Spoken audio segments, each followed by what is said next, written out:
Good morning, Matilda. Good morning, ma'am. And now we will start, ma'am. Okay. Thank you.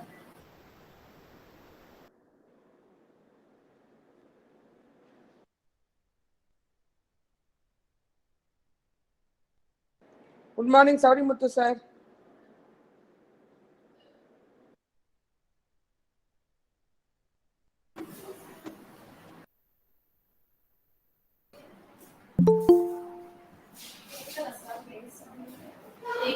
கேட்கலையா? Okay.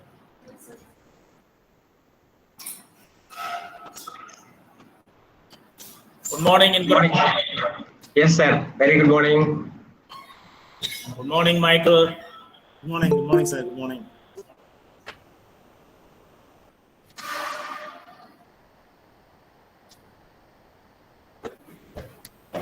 Morning, Michael. Hi. Fine, ba. Yes. So you have tested the presentation. Everything's ready. Yeah. We just joined for 5 minutes. Yeah, Hema Madam will be displaying that. Okay. Thank you. Fine. Good morning, everybody. I welcome all the members of the National Institute of Personnel Management. I welcome our Principal, Dr. V. Sujata, our Principal. A wonderful morning to everyone gathered here. It's a delightful pleasure to invite you all for this magnificent session, which is a national webinar on labor codes, challenges and opportunities, conducted by PG and Research Department of Social Work, Kaveri College for Women, Autonomous, Trichy, in association with National Institute of Personnel Management, Tiruchirappalli Chapter.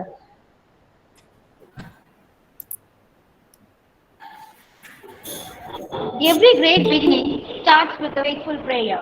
Now, I request the gathering to join for the prayer song.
Thank you everyone for your silent cooperation. Sometimes challenges and struggles are exactly what we need in our lives. May you welcome every effort, every struggle, and every challenge. May you open your wings and fly. Now, I request Dr. G. Matilda Bhuneshwari, Associate Professor and Head, PG and Research Department of Social Work, to deliver the welcome address.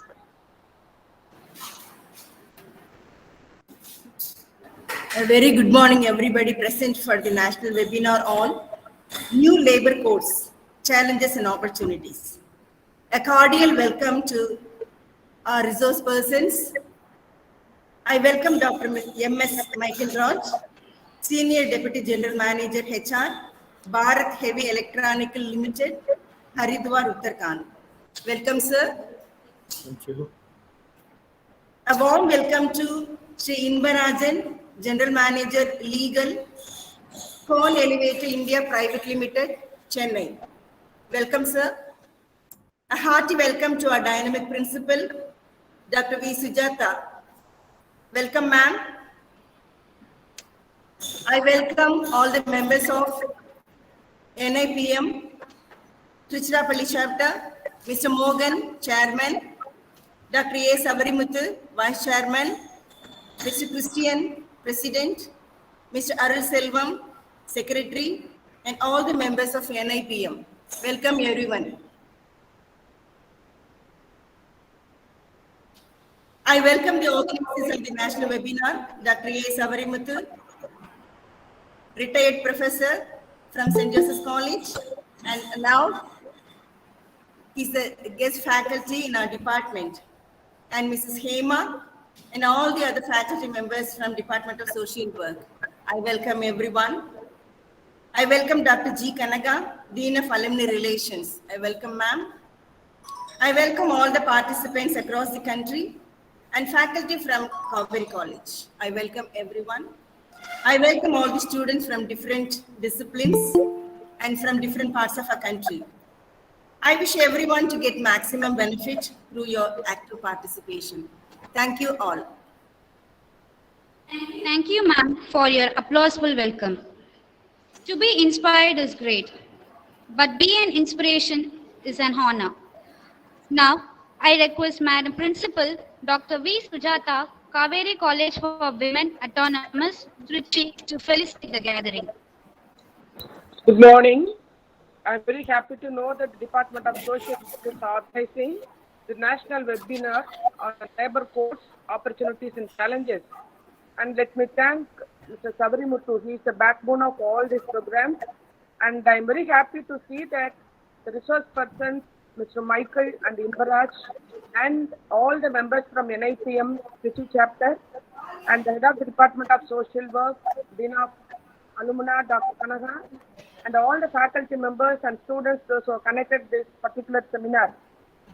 Really something interesting to know that the latest and the new challenges what the laborers are facing and what are all the opportunities the laborers also we are going to know about it.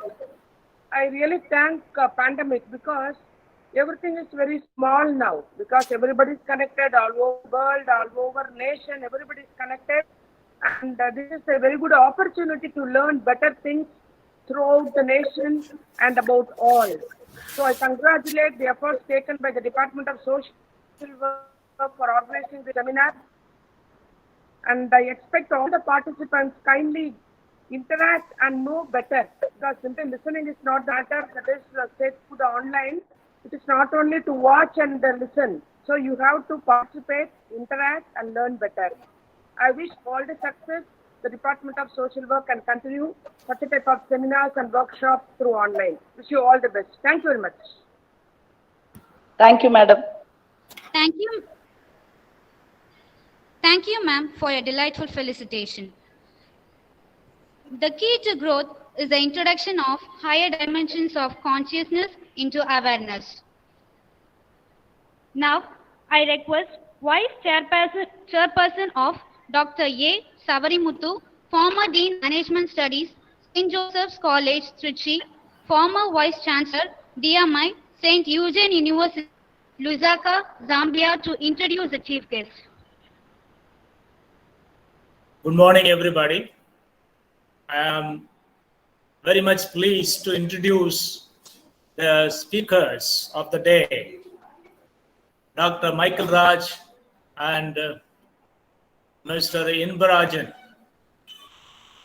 Let me introduce Dr. Michael Raj to the audience. To start with, Dr. M.S. Michael Raj is a doctorate in emotional intelligence and leadership from the Bharatdasan University, with a qualification in human resource management from Madras University and diploma in labor laws and additional diploma in training and development from Delhi. And he had been working in BHL in HR department for more than 2.5 decades. And he was one among the pioneering team member to start the branch at Thirumayam, where he was heading the department of HR for nearly 5 years. And after that, now he had been transferred to Haridwar, and to his credit, he is one of the ISO assessor, and as well as he is an assessor for TQM, and he had been awarded by CII EXIM Business Executive Award in the year 2013. So with all his credits, I would like to say, being a HR, we need to be humane, and that quality is there 100% with Dr. Michael Raj. That's what I always appreciate, his quality of humanness towards his laborers. So with this, I welcome Dr. Michael Raj to this national webinar. I hope we will enjoy his deliberation. Now, I take up the chance to introduce Mr. Inbaraj, MBA BL, who is the General Manager in Legal Kone Elevator India Limited, Chennai. He had been a legal practitioner for more than 17 years in Madras High Court, and he has taken up the role of legal advisor at Kone India Limited, and he has been a prize winner when he was doing his MBA at Bharatdasan University, and he had annexed state level awards also in the moot court. So with all these credits, we are happy to have him as our resource person today for this national webinar. We hope that we will be having a wonderful input to us, and we will have a chance to have a clarification with them. With this information, I welcome you all, as well as I welcome both of the resource person. Thank you so much for the chance. Thank you, sir, for your thoughtful introduction. Now, I request our most distinguished chief guest, Dr. M.S. Michael Raj, Senior Deputy Manager, HR of BHEL, Haridwar, Uttarakhand, and Mr. K. Inbarajan, General Manager, Legal Coal Elevator India Private Limited, Chennai, to take over the session.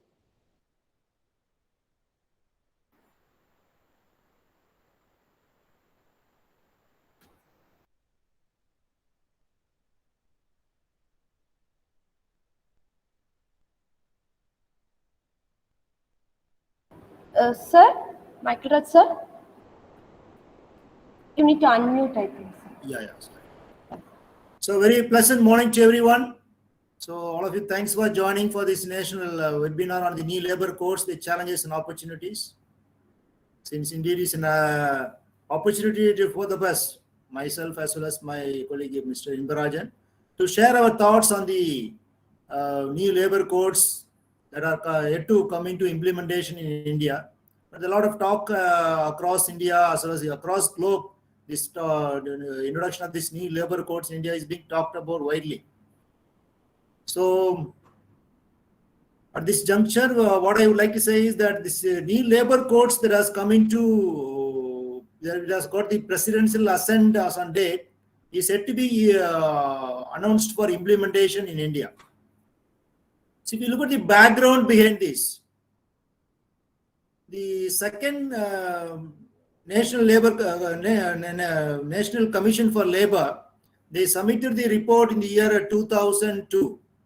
So since then, a lot of discussion has been going on, and then the government is able to come out with the present government is able to come out with these 4 labor codes, subsuming around 29 labor laws. So that when implemented, it will have a lot of benefits, but we need to take it with a pinch of salt. So based on these recommendations of this Labor Commission on Labor, Second Labor Commission on Labor, the government thought that it's fit to introduce amalgamating these 29 labor laws. What they thought was that they want to boost the manufacturing industries. They want to come in recent trends of the digitalized economy. All that they wanted to introduce and then bring about changes in the bring about the labor reforms in India. But what happened is that today, one side, the employers, the industries are welcoming the labor reforms, but at the same time, they are not happy with the amount of steps that's taken by the government.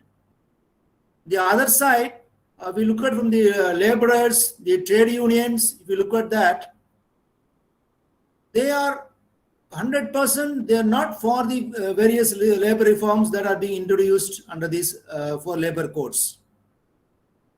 So, but as a practitioner, how do I see this? That is the most important thing that I like to share my perspective at this juncture. That I have an optimistic outlook towards these labor codes, but at the same time, I see it as a lot more could have been done. There are a lot of improvements that could have been introduced in these 4 labor codes. That is the view of myself as well as my colleagues whom I have discussed in the industries. So while these labor codes aims to simplify and bring about labor reforms by way of merging the various labor laws, as well as introducing some simplification by way of amalgamating the various definitions and bring about clarity on that, and also introducing certain very breathtaking initiatives such as ensuring that minimum standard of living is ensured even for a gig and platform workers. So that kind of thing is being welcomed by not only just in the industry or practitioners like me, but the various advocates of social security measures, the NGOs are welcoming this kind of moves. So these are the certain perspectives that I thought I will share with you before we launch upon understanding the various provisions in these labor codes. Before I must move on to the code on wages, I request my colleague Mr. Inbarajan to share his perspective from as a legal practitioner as to how the legal practitioners view these 4 labor codes, the legal perspective. Mr. Inbarajan, please.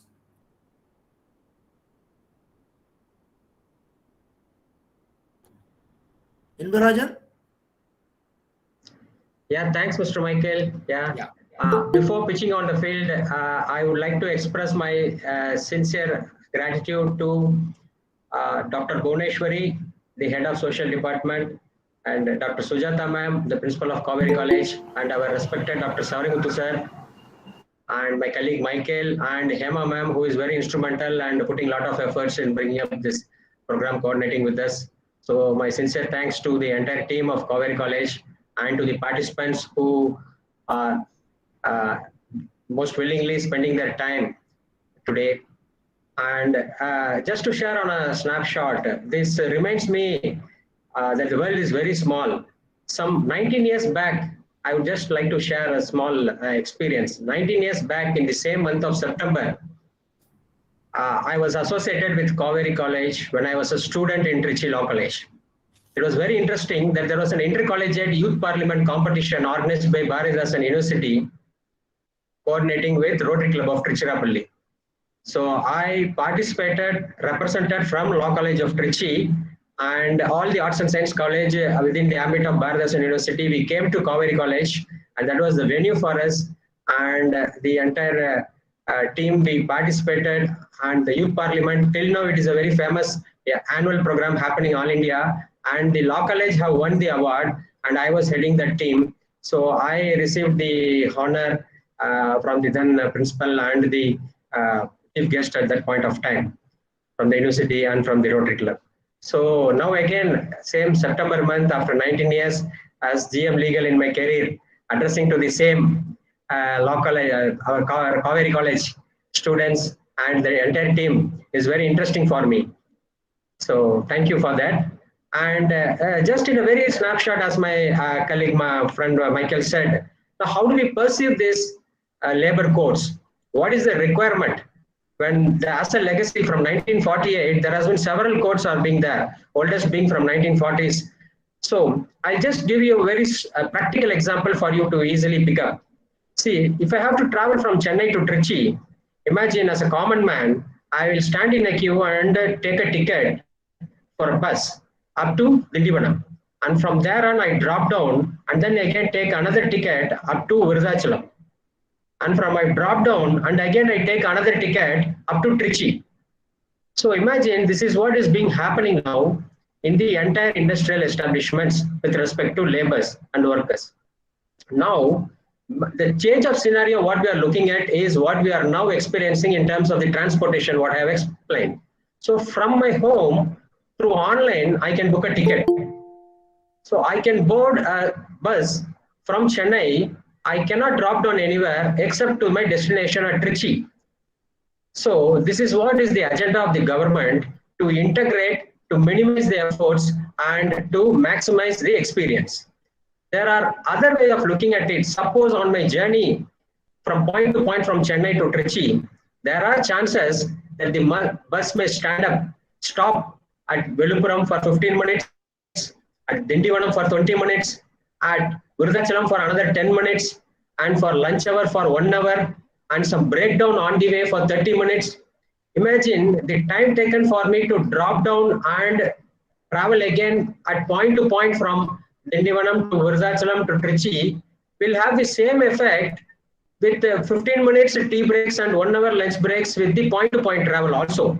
So without getting into the subjects, I'm just touching on a general scenario for all of us to understand. So what is the necessity to change and what was the object for change? So now the code has not been put into use. So we will all have to wait and see how it comes out when it is spreading its wings. So what is the aftermath effects? So then we will understand whether it is a point-to-point travel is very pleasant or several stoppings are there in between, like as it was before.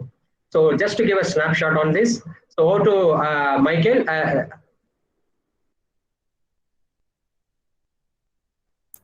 Yeah, thank you. Thank you so much. So I think Indirajan has given us a lot of practical examples. How do we understand the earlier scenario and then the scenario that we are going to travel in case these 4 labor codes are implemented or come into force as the days goes by. So let's for the first leg of discussion, let's go into the code on wages. So the various 4 legislation has been subsumed under this code on wages. So they are Payment of Wages Act, then Minimum Wages, then Payment of Bonus Act, then Equal Remuneration Act. If you look at these 4 acts, actually, the Payment of Wages Act talks about how payment is to be made to the various categories of employees in an industry. Then minimum threshold of wages that's to be paid by Minimum Wages Act. Then for the work that they have carried out in the industry, what kind of bonus and what is that profit that will be shared to the people who have contributed for the industrial growth. Then various discrimination, to eliminate the discrimination, how do we ensure that various employment conditions are ensured for the all genders. So that is the purpose of this equal remuneration. So all these 4 acts have been subsumed under the Code on Wages. Now let's go to the salient features of the Code on Wages. If you look at the first point, that it applies to all establishments. So when we say that all establishments means, was it not that earlier it is not applicable? Yes, it was not earlier, it was not applicable. They were, in fact, they had limitation on the payment of wages, they had limitation on the threshold limit was announced. But now, whoever is contributing, whoever is doing some work, they will be covered under that. Even the breathtaking or a very interesting or important thing that the government has introduced in this Code on Wages is that introducing minimum social security measures for the weekend platform workers are also included under this. So that is the very beauty of this code, all the 4 codes. So then coming to the this definition on the wages. This definition on wages is having a far-reaching, wider ramifications on the definition of wages, because there is an interesting thing that they have mentioned is that the the allowances cannot exceed more than the 50% of the total wages. So that we will in the subsequent thing, important point that we all of us need to understand. So that we will, towards the end, we are marking for this as a discussion point where we will be discussing towards in myself and Imran will be discussing that point. So then coming to the minimum wages as such. So what is that earlier provision on minimum wages was that the government used to declare, the central government used to announce the minimum wages based on the recommendation of the committee, but it was not binding on the state governments to follow or not. State government, they on their own, they used to declare another type of wages. So it was not binding on them. Now they are coming in with a new concept called national floor wage. So after declaration by the central government on the national floor wage, the state governments cannot declare a wage below that national floor wage. So that's an important thing that we need to note at this note this under this Minimum Wages Act or this Code on Wages. So what will happen is that it will be very, very easy for the industries who are functioning across the state. So they will be able to calculate the budget as and when the national floor wage is declared itself, because it cannot go below the minimum, below the national floor wage. So that is the important thing we can note on this national floor wage. So another important fact you need to understand is that these 4 categories of employees under these minimum wages.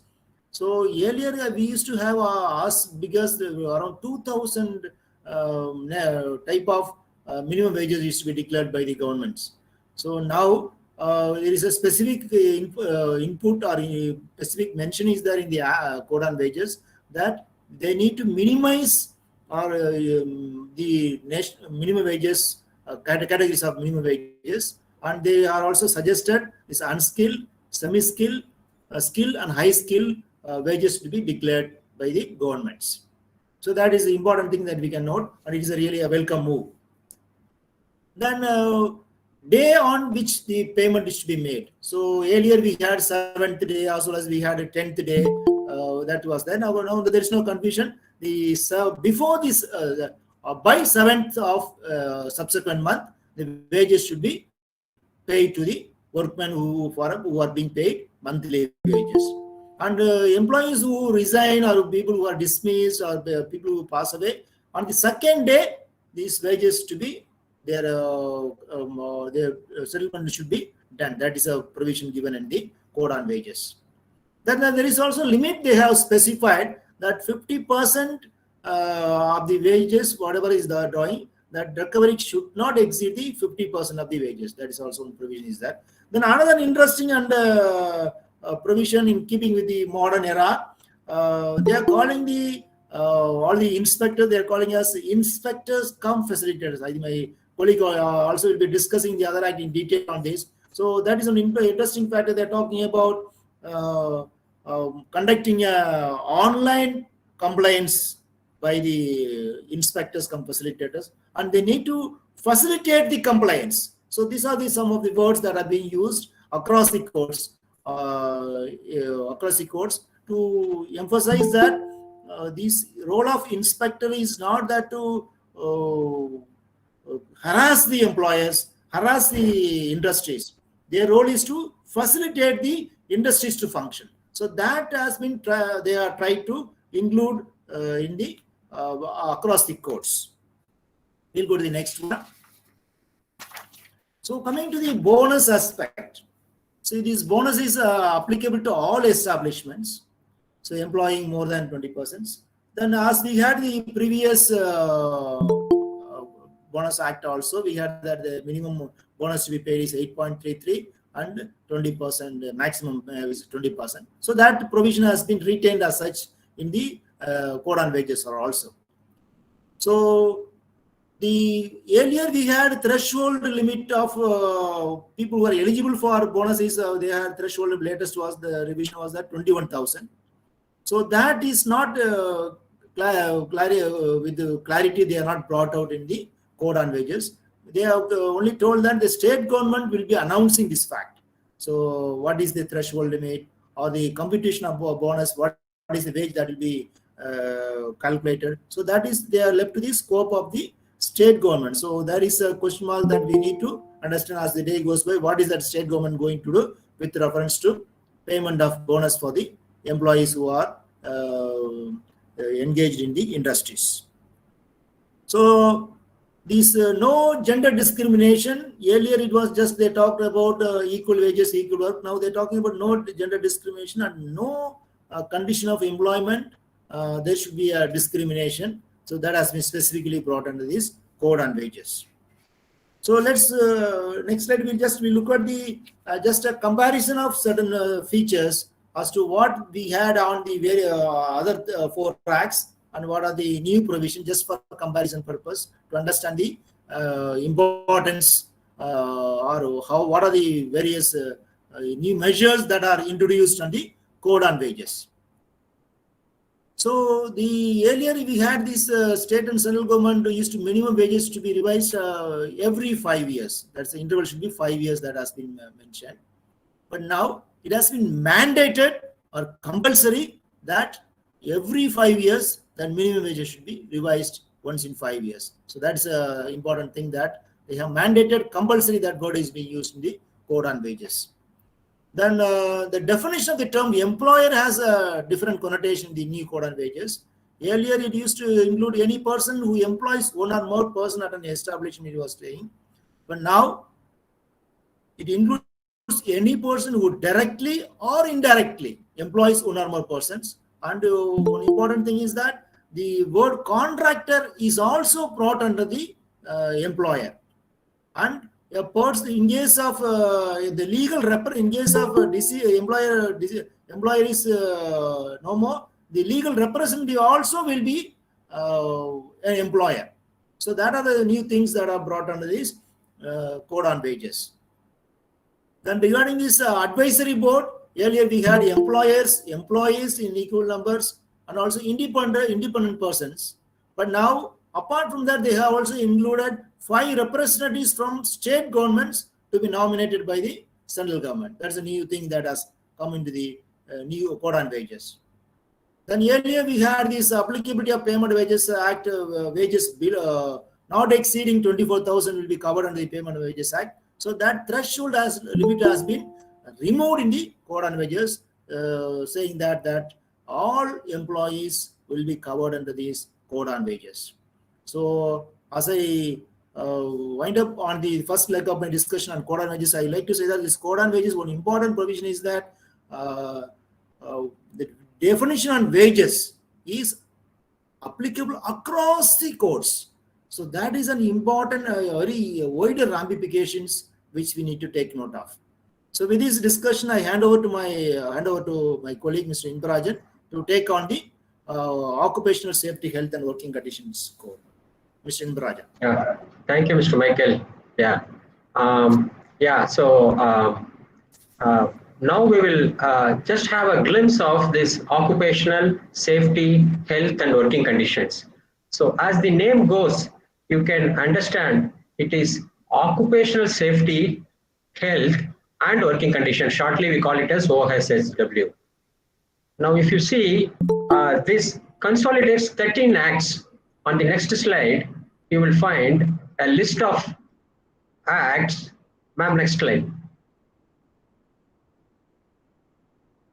Yeah, see, here you will find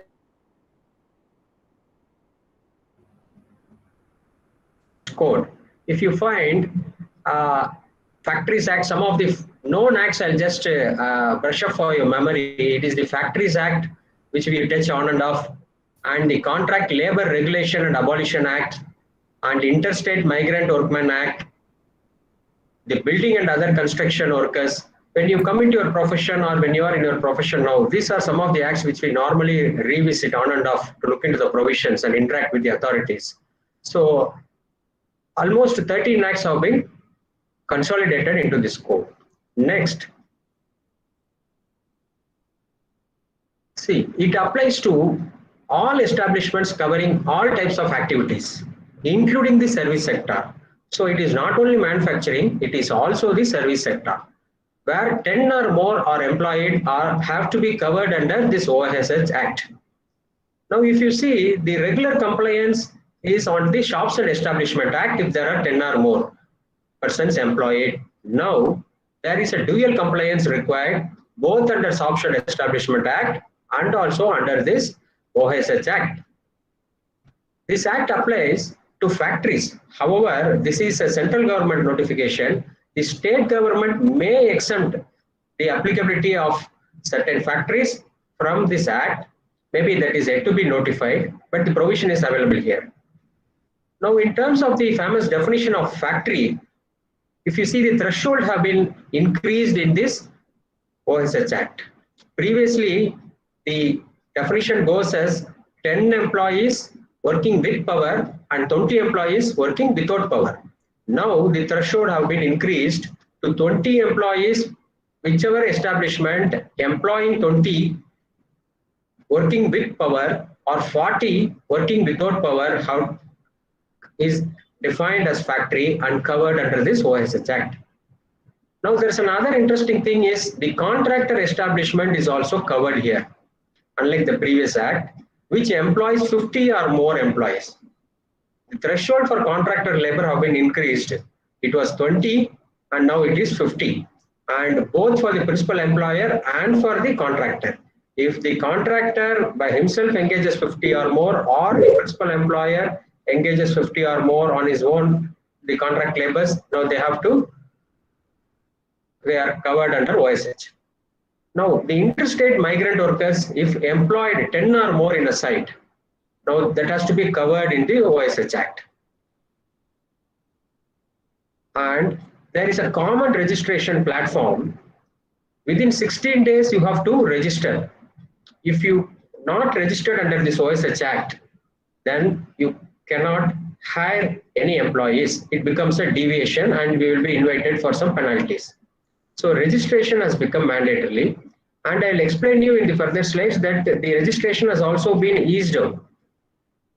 Closure of registration to be registered within 30 days.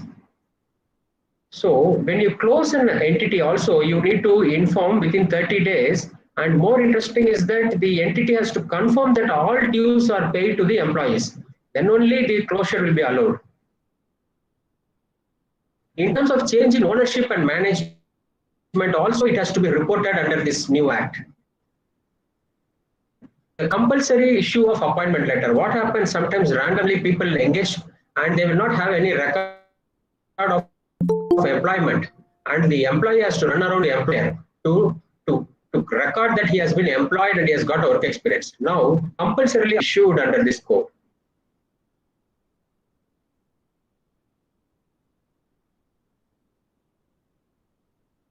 And for the beta,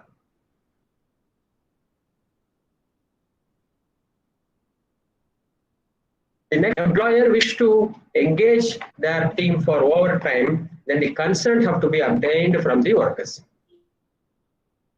privileges has to be ensured.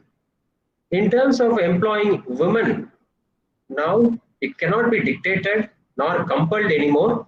The consent of the woman have to be received, and the night shift timing have been prescribed beyond 7 p.m. in the evening up to 6 a.m. up to 6 a.m. 7 p.m. till morning 6 a.m. So this is the night shift working hours, and if you want to depute a woman employee, you have to get her consent. And in terms of the facilities, basic amenities like toilet, bathing, and lockers have to be made arranged not only for male and female, but also to the transgenders. And the other interesting OSH compliances are welfare officer to be appointed, a canteen to be provided, and a creche to be provided.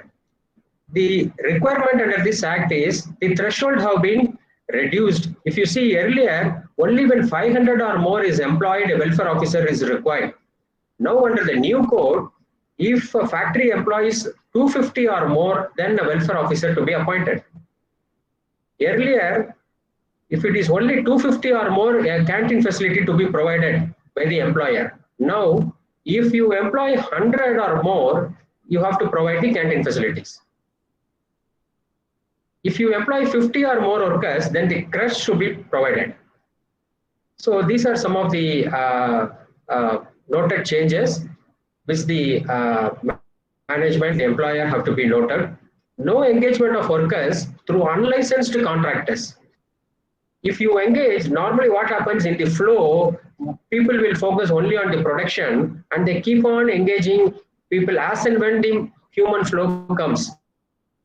Today 50 people will come, then tomorrow 20 people will come. If they require 100 people, immediately it will be mobilized. So henceforth, no engagement of workers through unlicensed contractors. If you do so, then the risk is on the principal employer, where all and the liability of the principal employer will get increased. So it is on the more caution to insist every contractor to register and get the license. The next point is another interesting aspect. As I said, appointment letter have to be issued.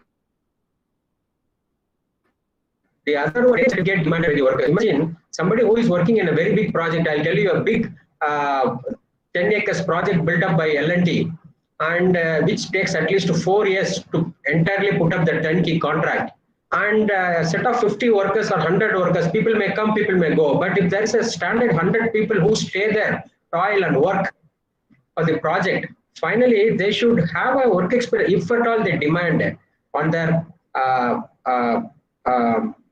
awareness. So then it has to be provided. So they have their qualification ready. If they go to the other contractor or another employer in their own career growth, they can show that, yes, I have worked for this big project under a big developer. I have built part of the team who built this project, like an engineer claiming for a project. So, and a worker can also claim that he has an experience certificate. So now, looking from the judicial angle, the civil courts are barred from hearing the matters under the OSH code. There is an officer appointed to it. As Mr. Michael said, I will explain you on the inspector cum facilitator. And the criminal courts has got cognitions towards it. So civil courts cannot intervene, and injection cannot be granted by civil process. Other interesting thing is that compounding of offences. By paying 50% of fine amount, you can compound the offence. This is one interesting thing which has come. This is earlier. This is available in other Companies Act and in few other acts, where in the Legal Metrology Act, where offences, if notified, if we receive a notice, if we do not want to contest before the court, then it is for the employer or the management to go before the authority and to pay the fine and come out of it. It was not available previously. Now they have brought the compounding of offences, and that too by paying 50% of the fine amount. If you fail to maintain the registers and now it has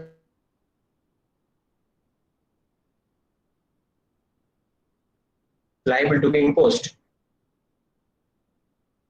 and the fine may vary to the employer up to 1 to 2 lakhs. In respect of the interstate migrant worker, if you see somebody who works here with the developer in Tamil Nadu, moves out to Karnataka, then moves out to Madhya Pradesh. So it is the responsibility of the government in coordination with the employer to provide them the portability of their ration card, the transfer of their cess payments and other statutory benefits which they are enjoying. So this portability facility is provided, so they cannot come back to the authority, do the interviews. They can just transfer it as they port from state to state, from location to location. So that has been eased out now. Next one. Now leave encashment. This is another interesting thing. See, so far it is on the policy of the company. They have different leave encashment policies. Now, if worked for 180 days or more, the workers are entitled for leave with wages. And any leave balance exceeding 30 days can be encashed at the end of every year. Now, most of the companies which I have seen have a policy that it can be encashed only at the end of the termination or at the superannuation. So it keeps on accumulated, and after a certain period of time, if you don't avail the leaves or if you don't avail the other facilities, then it gets lapsed. Now you can retain up to 30 days and beyond you can encash every year. This is a very good thing where the workers can see cash in their hand at the end of every year, and it on the employer. Now the newly included for workers employed under transport, journalism and sales. If you see a lot of people throughout India, you see in the sales promotion activities. And journalism, people are on the field on journalism, and transport, most of the people are on the field. So there are provisions included for the workers employed in this field. There is a terminology included called core activity. It means, by the name goes, an activity for which establishment is set up and includes activity essential or necessary to such activity. The allied activity which is essential, if it is going to be a manufacturing sector, what is the major activity? If it is going to be a car manufacturing, what is the major activity? And what is an allied activity which is essential or necessary to such activity? It has to be determined from factory to factory, industry to industry. And contract labors is prohibited to be engaged in both activity. The reason behind that is, if you don't structure this, what happens? They will reduce the number of permanent employees to avoid the statutory benefits like PF, ESI, bonus, and all the other union and all the other issues, and they go on running their industry in a profitable manner with contract labors. So the definition will provide, or it will insist on the principal employer not to involve. It means they need to have a permanent setup to involve in their core activity. Now, as I said, digitalization is one of the key aspects which has been shown throughout the all four codes. Now, you can have electronic registration as an employer, and from the authorities, you will also receive electronic notice. As an employer company, you can also have electronic notice of commencement and cessation of operation. As I said earlier, it is within 60 days you have to register, and of cessation you have to inform within 30 days with the confirmation that no dues are pending. So all this can be, you need not go visit the officer, wait for the officer, sit there and spend your time and efforts. It is all on the desk, can be done by matter of clicking a button. Option to electronically maintain the registers. Previously, that itself is a hectic task of providing a space and buying lot of registers from the stationery, keeping it, putting an entry and marking it if there is an error, and keeping it ready if the office is inspected. Something may get missed out if you clean up the office, if you shift to the office. Now all the hassles have been minimized. Option 2, it is an option again to electronically maintain your registers and issue wage slip and file returns electronically. Web-based inspection team, as Mr. Michael have been touching on this point. Now the inspector cum facilitator need not come to the office, show a threatening attitude, sit in our office, spoil our, maybe take more time of our working hours and ask this, that, and all. Now the officer can also from his own desk, he can do the inspection, we can upload the documents, whatever is required. So all these are something new to the industry. So this is one of the aspects.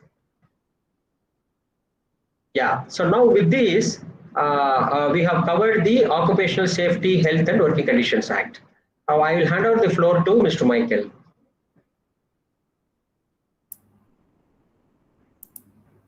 Yeah, thank you, Inbarajan. So far, we have covered 2 codes. We are coming to the 3rd code on Industry Relation Code 2020. So it is also an important code. So this act, IR code subsumes 3 acts. The present acts are the Trade Unions Act, Industrial Employment Standing Orders Act, and the Industrial Disputes Act. If you look at the background of these 3 acts is basically governs the what kind of situation prevails in industry. It is based on these acts. So the provisions of this act will have a wider ramifications for the industrial climate of the organization. So that way, there is this very important acts and the various provisions. Let's look at it. So some of the salient features of this is, one is that this code introduced a very interesting concept called negotiating union. So though this concept is there in some of the states have their own acts. I think I remember Andhra Pradesh they had as a separate act on this, and then I think Maharashtra also had some kind of industrial relation code where they were having kind of a single union for negotiation. In the similar direction, they introduced this concept called negotiating union. So a union which has a membership which will be determined of more than 51% of the members in the industry, they will be the negotiating unions. So it comes in the multiplicity of the unions is curbed under this provision. So actually, similarly, we have also in BHL also we have a similar practice over a period of more than from since the year 1972 onwards, we have similar concept being introduced in BHL. So actually what we have is that we have this worker participation scheme is being practiced in BHL. So we conduct election for the unions every 5 years. Based on the elections, the union secures more than 50% of the votes polled in a unit, then they become the negotiating unions. So when the unions do not secure more than 50%, then whichever union secures more than the 10% of the votes polled, they will be called for the negotiating table. So similarly, the unions whoever is securing more than 10% of the votes polled, they will be called the participating unions or negotiating unions. So all other unions will be there, but they will not be part of the negotiation. So that kind of setup is being followed in BHL. So now a similar concept is being introduced in this IR Industrial Relation Code. But one difference is that instead of this 10% what we follow in BHL, the IR code stipulates 20%. So whenever a single union is not having a majority that is more than 51%, the other unions, whoever is securing having more than 20% of the members, then they will be forming a negotiating council. So they will be called negotiating council. They will be only negotiating the various welfare measures as well as wage negotiation will be conducted with this negotiating council. That's one interesting or important provisions that is in the IR code, and also will also lead to eradicating the multiplicity of the unions, and also will enable healthy discussion, and also to ensure that conducive productivity working culture is maintained in an organization. Then regarding this code provisions, also workers secure the employment after being laid off. So whenever these workers are being laid off, what happens is that they will be out of employment. So a concept introduced under this code is that there will be a fund which will be constituted, which is called a reskilling fund. So the government will be constituting, and the employer has to 50% to 15% of the wages will be contributed to the reskilling fund by the employer, and the government will divert the fund to the employees.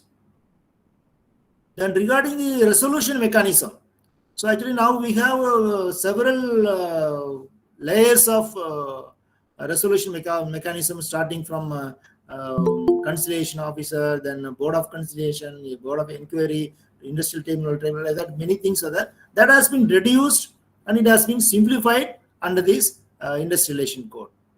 Then coming to the notice of strike. So now it is, earlier what we had was that the serving of notice was only essential in public utility service. Now that public utility service has been removed and it is made applicable to all industries. And then prior notice of 60 days before going on strike, and before 14 days of submission of notice, they should not go on a strike. So that provision has been slightly changed. We'll go to the other key points. Next slide, please. So earlier, just for comparison purpose, so earlier there were no definitions for fixed term employment. Actually, this IR code also subsumes the Industrial Standing Orders Act. So wherein these categories of various employees will be listed out. So under that now, they have introduced the concept of categories of employees called fixed term employment. So fixed term employees are a person who can be engaged for a specified period of time. So it will also, as and when that period ends, there is no compulsion on the part of the employer for him to get him employed further to the agreed period. So you can be dispensed with as and when the period ends. So that is the one thing they is introduced in the new provision. And then the strike is now denoted as mass casualty by more than 50% is also called strike, which was not contained area. Then regarding this grievance redressal committee, so workman is required to bring the grievance redressal, not compulsory to bring before the grievance redressal committee earlier. So he can even directly take up with the conciliation officer if he has got some grievance. So now it has been mandated by this code that he has to go before the grievance redressal committee. Only then he will be able to give his grievance before the conciliation officer. So that is one other important provision in the IR code. So lack of time limitation was provided for completing disciplinary proceedings. So there were though there were some guidelines available here and there, certain industries were following, certain industries were not following. Only the court used to say you have prolonged it for a long time, but now it has got a specific period for completion of the disciplinary proceedings. Suppose the employee is suspended, so within a period of 90 days, the complete investigation of the disciplinary proceedings has been completed. So that is an important and a very welcome move for the employees who are being undergoing disciplinary proceedings. Then the standing orders earlier threshold was that above 100 and more workmen was applicable. Now it has been made applicable to where industries are having more than 300 workers. Next, please. So that is some of the interesting provisions and important provisions I have touched upon.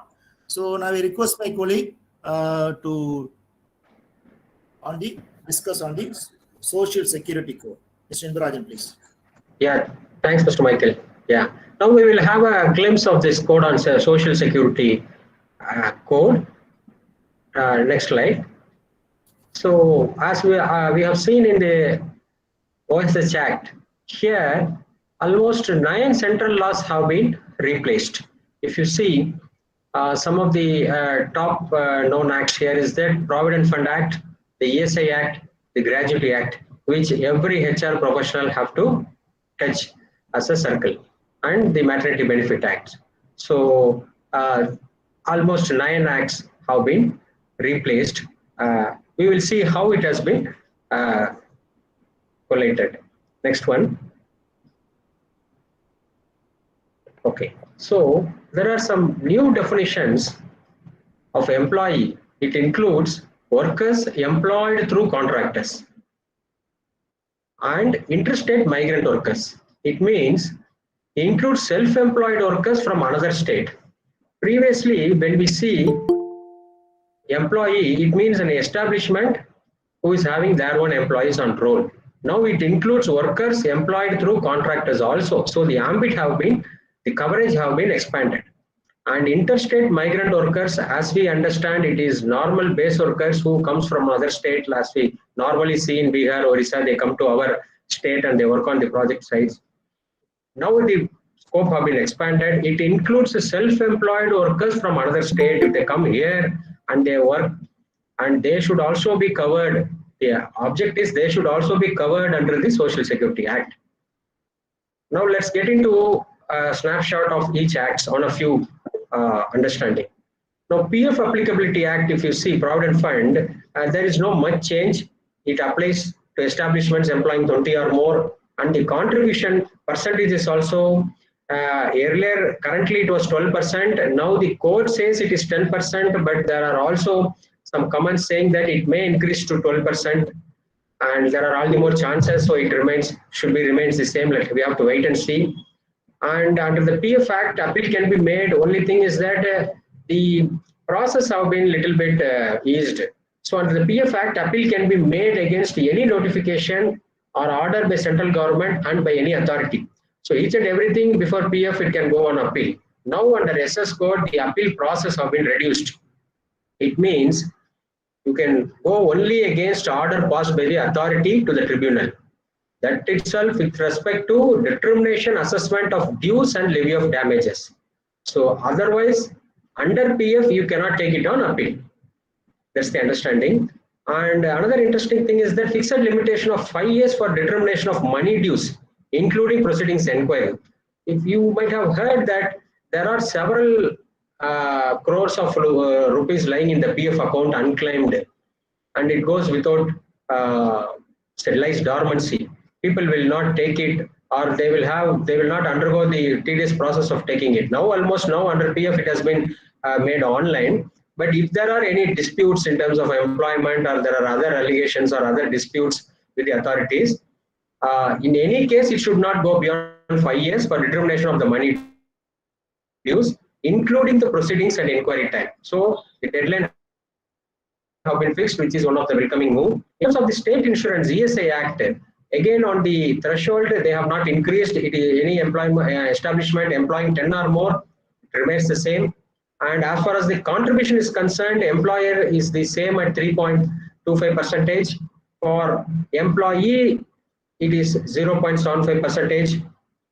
And another inclusion is that under Social Security Code, the establishment carrying out hazardous or life-threatening work, which are to be notified or from time to time by the central government, will be covered under the SS code.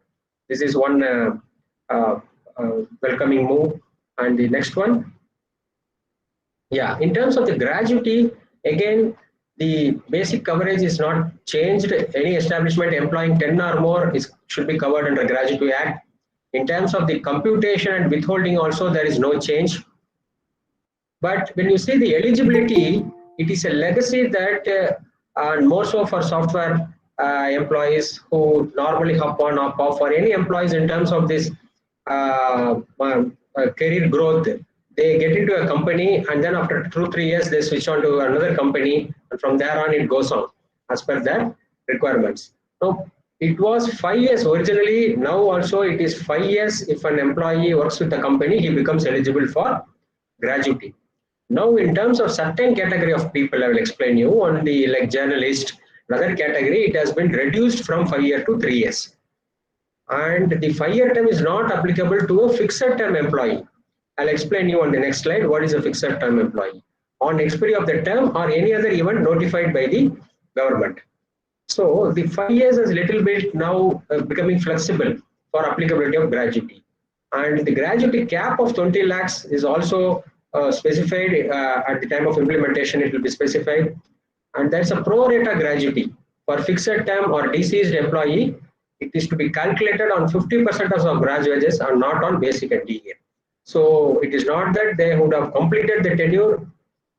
If it is a fixed term or if the employee unfortunately deceased, then pro rata gratuity is also available. Regarding maternity benefits, again, the threshold have not been increased. It is the same 10 or more than to be covered under Maternity Benefit Act. And another important move is that the employer to set up a common creche facility or use a private creche.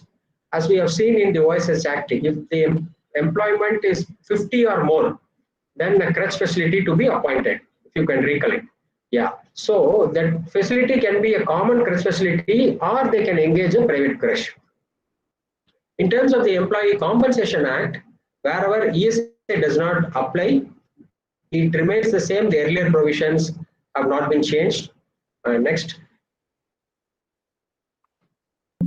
These are one interesting aspect for all of us to understand, because this is one of the welcoming move. By the term go social security, now they have brought in the unorganized sectors first time into the act. So what are the unorganized sectors they are categorizing? Let us see now. They are terming it as gig workers, home-based workers, platform workers, and a terminology called aggregators, and you will find in the second last line as fixed term employment. Now I'll explain you what it is. A gig worker, it means a casual worker. He works outside the traditional employer-employee relationship. He is not bound under your policies or your terms and conditions. You can engage him for a particular work and he can be relieved of. So he is a gig worker. So there is no traditional relationship. You are not under any obligation to him. He is not under any obligation to the employer. Home-based worker, engaged by employer in their home. If you find several hut industries, cottage industries, engaged by employer in their home or other places other than workplace of employer for remuneration and engaged in production of goods and service. Imagine a pickle industry which is happening, a puppet industry which is happening at home run by the ladies. So engaged in production of goods and services with or without equipment, materials and other inputs. They are termed as home-based workers. They are unorganized sectors scattered in any remote parts of the country, but the agenda is they should also be brought under the social security. Platform worker, by the name goes, it is the online platform. It means anybody who works in online platforms to organizations or individuals and provide service or solve specific problems. If you are an IT techie and expert in one particular area, so if you have been engaged by one company, then you become a platform worker. You work on an online platform for a particular task for a company, you complete that and your assignment gets over. So it means that the person becomes a platform worker. Aggregators. The term aggregators is a little bit interesting because these are digital. Now it's a digital era. As we see, lot of online services have been facilitated from home, from our desk, through phone, through internet. We can invite all services outside. You can get your food, you can book your tickets, you can buy whatever you want from any shops. So all this can happen. Medicines, groceries, clothes. So all these are happening now. It is a picking up business. So a digital intermediary who connects the buyer and seller, like all your Amazons and all your other platforms, service provider and receiver. So aggregator to contribute 1 to 2% of their annual turnover. And the exact percentage to be notified, but it is expected not more than 2%. And the ride sharing, the food and grocery delivery, content and media, e-marketplaces, which is a picking up business now. So these are all termed as aggregators. And special schemes for gig and platform workers funded by aggregators, because these aggregators mostly used these platform workers, gig workers, and most of the unorganized sectors. So the contribution cannot exceed 5% payable by the aggregator to gig worker or platform worker. And for the unorganized sector of workers like gig worker, platform workers or home-based workers to enjoy the benefit under this code, they have to get compulsorily registered to claim a coverage, and the registration is backed up by the Aadhaar card. So unless they do that, then they will not be entitled for any coverage or benefits. The benefits extended here are the life and disability cover, the health and maternity benefits, the old age protection, education and housing, similar, closer to the regular employees. If you see, this is an attempt now being made by the government to extend the benefits which is being enjoyed by the wide group of the regular employees. Now this unorganized sectors is also being availed or entitled to avail, provided they should be vigilant on this, have this awareness, and they should register. Even if they don't register, the aggregators or the employers who are engaging them have to make them register so that the benefits reach them out. Now, fixed term employment, as I said, the interns, the trainees, the employees from group companies hired for a fixed period. I've seen multinational companies engage employees from the foreign country, from the parent company, from the group company in other countries for a special task. So they are called fixed term employees. So they come here, work here, and they go back to their country on a short-term assignment of 6 months. In software industry, it is happening. In the technical nature of jobs, it is happening because the technical expertise will be with that foreigner. So he has to come from the parent company, stay here, complete the job, and then go back. So he is termed as a fixed term employees. You can recollect the gratuity benefits which I have been mentioning in the earlier slide.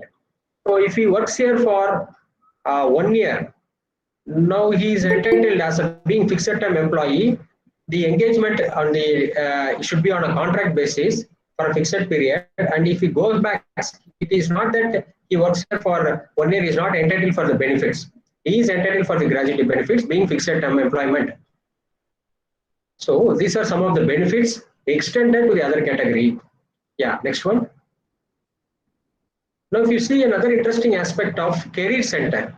So establishment of career center by central government for info about job vacancies and occasional guidance for employment. Now there are like our training centers, employment offices now being converted as training centers. Now similarly, now this code is focusing on a career center all India level for job vacancies and more importantly the vocational guidance for employment. Now the focus of government is not to provide job but to enable the working sector to independently depend on them by occasionally guiding them for employment, so they stand on their own. Social security organization is one thing which will facilitate fund administration for different types of workers, and registration requirements, it is not mandatory now, as I have been said. Now the code is yet to be notified. If it is notified and it is rolled out, all the other acts will still remain for 1 year period of time, and then slowly they will evade, and this new act will be full length, full cycle, it will get into implementations. And not mandatory, everybody had to hurry up or rush up in registration. If establishment already registered under any other central labor laws, then that is okay. It will be passed on as registration under this new code of social security. And in terms of licensing, which is being a big hectic task for the industries, so now they can obtain a common license. And the interesting factor is that it is deemed to be granted if authority fails to issue the license in 45 days. So the only responsibility lies with the company employer is to properly apply for the license. If they apply, then even if the officer does not turn out, it is rest assured that the license will be granted in 45 days time. Now, these are other expanded scope wherein the contractor can obtain now work-specific license and national license. Like vehicles, if you find it will have a T-board vehicles, will have a national permit. Similarly, a contractor who is having a lot of labor sets with him, or a company who is doing projects in different locations can have a national license. Or if it is engaged in different industries, then he will have a work-specific license. So these are all something which will business-friendly legislations which will help the business to grow. It will make way for the management to spend more time on productivity rather spending more time with the authorities. Now, electronic filings, as we touched upon earlier during my discussion on the OSH Act, most of the procedures and filings have been made electronically. And as we have been discussing, compounding of penalties is also brought out here for first-time offences, and subject to conditions, compounding of offences can be made. And interesting thing is opportunity to the employer to correct non-compliance prior to intimation of prosecution proceedings. So it is not that straight away you will be prosecuted and charged before the courts. So if you have received a notice, you will be provided an opportunity. So that is how it is termed as inspector cum facilitator. Opportunity to the employer to correct the non-compliances. So the proceedings will be dropped or the prosecution will not be made against you. So you can also opt for compounding, as we said earlier. Next. Yeah, so with this, I think almost myself and Michael have covered all the 4 codes, as we have been seeing the code on wages and the occupational safety, health and working conditions, the industrial relations, and the code on social security. So now let's have the closing discussion on the challenges and opportunities. Over to you, Mr. Michael. Yeah. Thank you, Nimbarajan. That's interesting features on the various social security measures introduced by the new codes. I think it has got a lot of elaborations. I think you are very touched upon interesting things and new features that have been introduced in the social securities for the various categories of workmen. So before we discuss, myself and Nimbarajan discuss on the challenges and the opportunities on the new labor codes, I request the participants to key in their questions if they have any in the chat box, so that as we wind up after the opportunities, we will take up some few questions based on the time availability. So now let's discuss on the challenges. So on challenges, if you look at the first point that I would like to touch upon is on the wage structure. So as I was detailing out when I talked on the code on wages, that the definition on code on wages is across all the codes. The same definition has been defined or enumerated across all the 4 codes.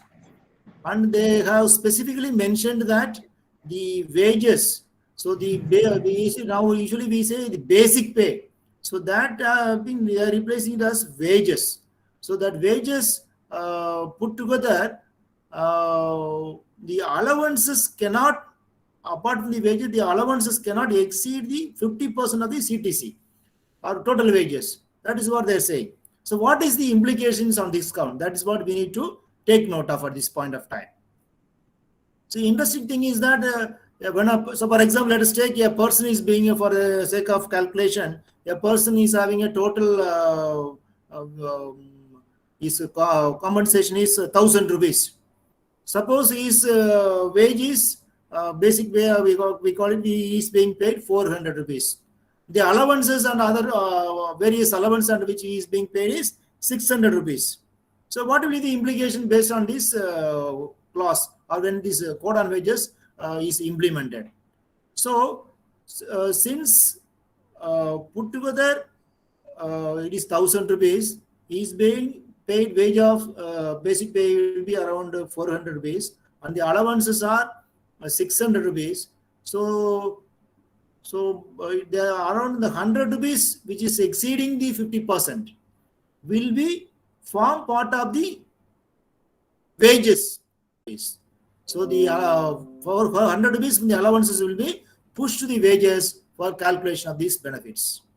So there is a higher level of financial implication for the employer and less take home for the employee also. So that this is one of the challenge that's going to see when this code on wages is going to be implemented. So that's one important thing that I want to touch upon from the industrial perspective as well as from the employee perspective. So then another important that we witnessing is that the negotiating union concept. So already the trade unions as well as the opposition political parties are vehemently opposing these 4 labor codes. They are not happy about the implementation of these labor codes. In fact, there was acrimonious discussion and vehement opposition in the parliament also while it was being introduced. So the reason for is that, okay, the why negotiating union concept is being opposed is that the multiplicity of the unions will be curbed under this provision. So suppose you have a union is having a less followers, less than 20% followers, they will have no role to play henceforth. So and if there are some 10 unions are there and one union is able to secure more than the 50% of the members, then all other unions will be wiped out and they will not have no role to play in that industry. So this is going to be, well, this is a welcome move. I don't know how the unions, trade unions, the office are going to take it. How implementation we will be able to see what is in store for us, whether it will lead to acrimonious kind of a volatile situation, or it will be going to be a smooth sailing affair as envisaged by the in the code. So another big challenge that I see is that the workforce categorization. I think in the Social Security Code also, Mr. Inbarajan clearly explained the various type of workforce. For example, the regular employees one side, then we have home-based workmen, then we have fixed-term employment, then gig workers, then platform workers. So all these are going to be covered, which henceforth are as employees eligible for certain social security measures. So until now, they were just considered some people who want to do some service, and with that, everything is over like that. That is what we have been doing as on date. So, but henceforth, they will be also eligible for various benefits, and that financial implication has to be calculated by the industries. So that is another challenge I foresee when this code will be implemented. So based on all these factors, so the one is the wage structure, this workforce categorization will lead to a lot of financial impact for the organization as well as for the employee. So that is another point we need to look into it. Then regarding the fixation of wage ceiling for bonus. So as on date, the government has not declared. So in the code it is they have mentioned that the state government will be announcing the applicability of bonus or who will be covered under the bonus act or bonus provisions. That's what is mentioned. So as on date, there is very not clear. So that's what I would say. So that is another challenge. So what is that going to come will be, we have to wait and see. So these are some of the challenges, though there may be many challenges this code is going to present before us. But I see these are some of the major challenges that I see from my perspective. So with this, I request Mr. Inbarajan to take on some of the opportunities of these 4 codes. Yeah, thank you, Mr. Michael. As the day has got both sun and moon, and every aspect will have both plus and minus. As usual, the new implementation is also having its own challenges along with the opportunities. Definitely. So yeah, so I only look at the opportunities, friends, as I have been taking you through, as we have been taking you through the different parts. If you see the act, it runs through at least 100 pages each act. We have only taken up the very, very fine points which is required for a professional or from the student. What is this act speaking about? What is this about actually?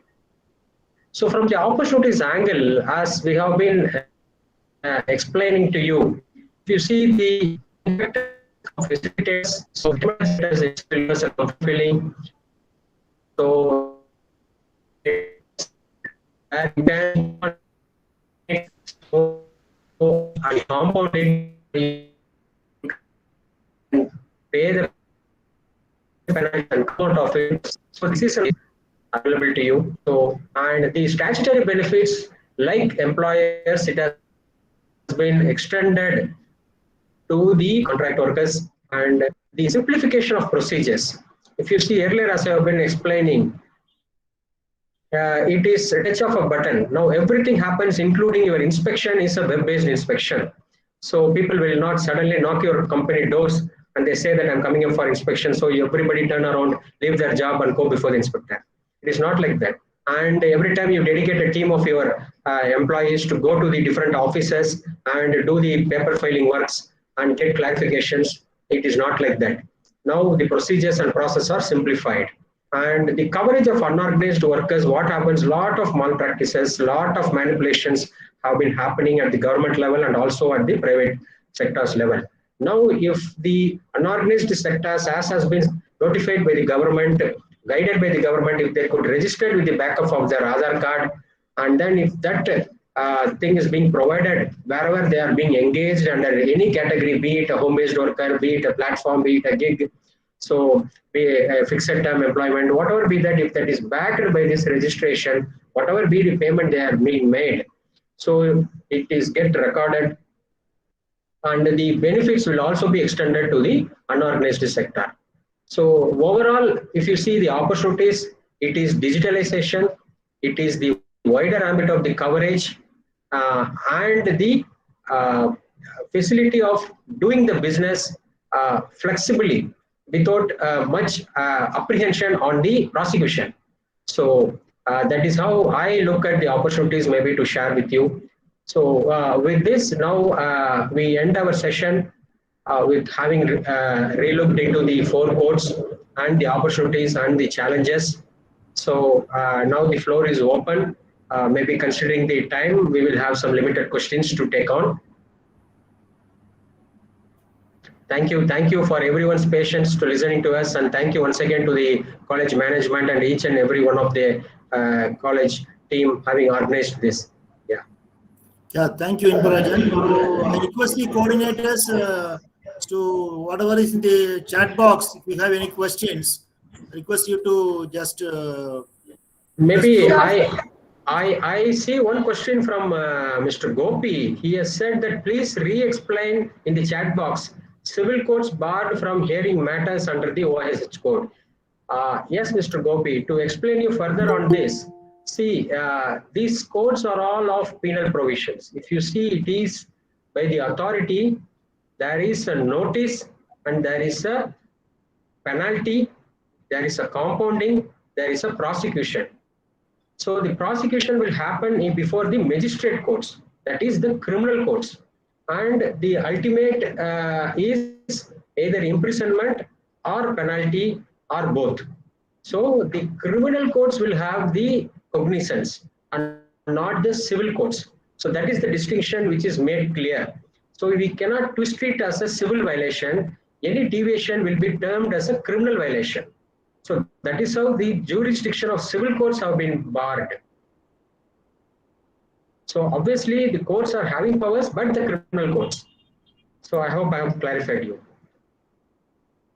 Yeah, we can move to other questions, ma'am. Yeah. Yeah, so I have other question from Jagadishwari. How about proceedings by inspectors from facilitator in OSH code? Yeah, that's a good thing. So I'll explain you. See, as the terminology goes, it is inspector cum facilitator. What happens is that they issue the prosecution notice. They issue the notice to you. So if the moment you receive the notice, the company can go before the officer within 30 days and say that you don't prosecute me, I will comply with the provisions, as we have been seeing in one of the slides. If you receive the notice and if you admit it, then you can correct the non-compliances and submit before the officers. So the prosecution notice will not be issued to you. So follow on is, first is the show cause notice, Follow on is this prosecution notice. So at the time of show cause notice itself, if you correct the non-compliance, then you will not be issued any action further.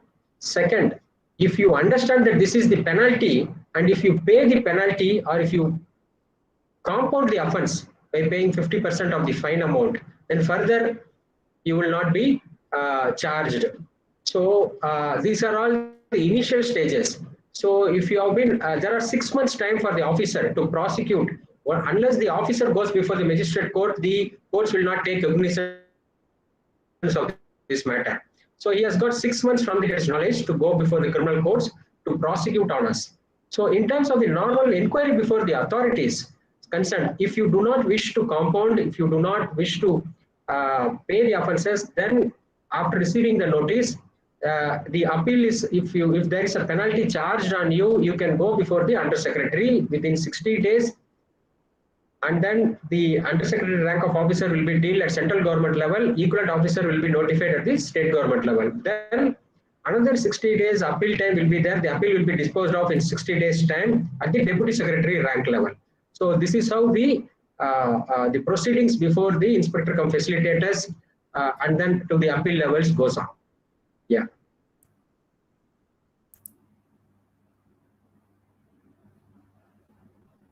Yeah. Next one is, can we enforce liability against interstate migrant worker? Please explain. Okay, Savitra. Can we enforce liability against interstate migrant worker? Yes, you can enforce the liability, but only the time period the interstate migrant is within the state. So if the project is over, the entire completion is done, and the migrant worker has migrated to another state for his work purpose, then you cannot sue him within the state where he worked previously. So, and no proceedings will lie before any authority, and no suit will also lie before any courts. If at all any liability is on the migrant state where he has taken some advances or where some negligence have been done by him, and if the principal employer or the contractor have to sue on him for any recoveries, they have to do it at the earliest point of time before completion of this work and before he changes his location to another location. There is another interesting question. There is Yeah. another question. Whether the cost of the complaints to the courts will increase or decrease. So what is your opinion they are asked? So if you look at it, see, the long run, we may have there will be a lot of benefits that we will be accruing as benefit because of this labor code. But presently there will be increase in the cost will be there because of the definition of wages is definitely going to increase the liability on a lot of financial implications going to be there on the part of the employer in the short run. But as the days goes by, I think it will have a lot of benefits, and the overall industries witness a lot of growth, and because of the simplification, there is a lot of expenditure is going to come down with reference to complaints part, and also the when you look at it the positively or optimistically, the overall industries will grow, and a lot of benefits also will be given to the workmen, who in turn will willingly contribute to the industries. So we have to look at it from that perspective also. So not only the cost aspect, but we look at it from the social perspective, the social work perspective. We look at it, it will have an inclusive growth, or it will also include the people who are lower level workmen also are enjoying the minimum standard of living. That is what the intent or in the spirit of the 4 labor codes, I would say that way. Next question, is there anything is there, Mr. Inbara? A few more. Are women employees allowed to work in night shift?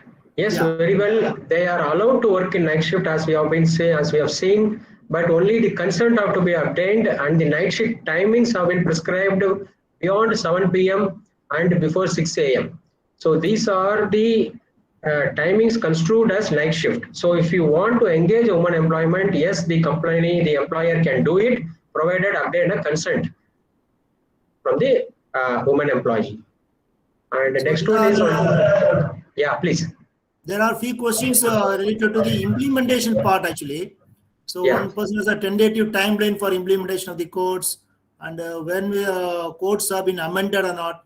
So I'd like to take that question. So what is the government? In fact, they wanted to implement from April 2020 onwards. It was slated for implementation. Then later on, it was scheduled for October, but so far nothing has been official communication with about the implementation of the 4 labor codes. So as on date, it is not implemented. So the government is yet to make an official announcement as to what date it will be implemented. So there are at various stages.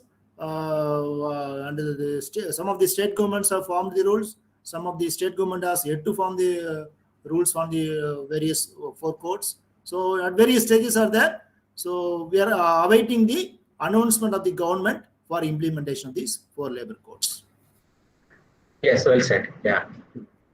And the other one is, what's the mechanism available for gig and platform workers? See, the mechanism as such is that they are all under unorganized sector, and to get them recognized, they have to register themselves first with the authority concerned in their location, and wherever they go as a gig worker or as a platform worker, they should insist to be registered with this code, so that is get recorded, so they can follow up on the social security benefits. So if not complied, then it becomes a deviation. They have the remedy before the authorities. So this is the mechanism for the social protection. So there is another question. Is there any practical barrier in implementing these codes? So would you like to take that question, Mr. Invarajan? Any practical barrier in implementing this code? See, as such, there is no barrier as such. See, this is a government act. Now it is a code. Once it gets implemented, it becomes an act. When something brought by the government with the assent of the parliament, there is no barrier to it. Practically, as I said, it's a legacy from 1940s. We have been dealing with some 40 plus acts. Now we have been dealing with different authorities in the state. All around the nation, there are different industries are operating. And you HR social work department, HR professionals are being instrumental on the field in coordinating with these authorities in your career. So there is no barrier as such. Now it is being only simplified and the acts have been consolidated. So definitely there should not be any practical barrier. I only recollect my initial example. Now it is a point-to-point travel, but let us see how the bus travels, whether it is a full speed or again it hops and hops off on the way. We have to wait and see once it put into implementation. Great, I think the questions have been exhausted. So I request the coordinators, I think we are to take over, and then if you have anything, you can tell us. Coordinators, Hema ma'am. Yes, sir. Yes, sir. Yeah. Yes, Yeah. ma'am. So I have given my number also in the chat box. So I am placed in Chennai. So anyone, if you want to have any further clarifications also, you are welcome. No problem. Yeah. Yes, sir. Participants, if you have any questions, you can raise the questions in the chat box.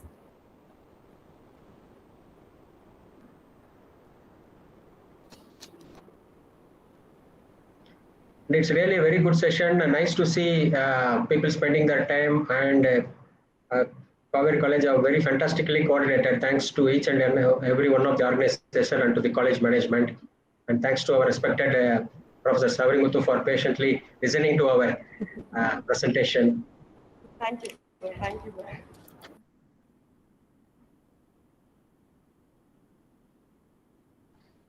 Thank you. Gratitude is the healthiest of all human emotions. Now, I request Mrs. S. Hema, Assistant Professor, PG and Research Department of Social Work, to deliver the vote of thanks.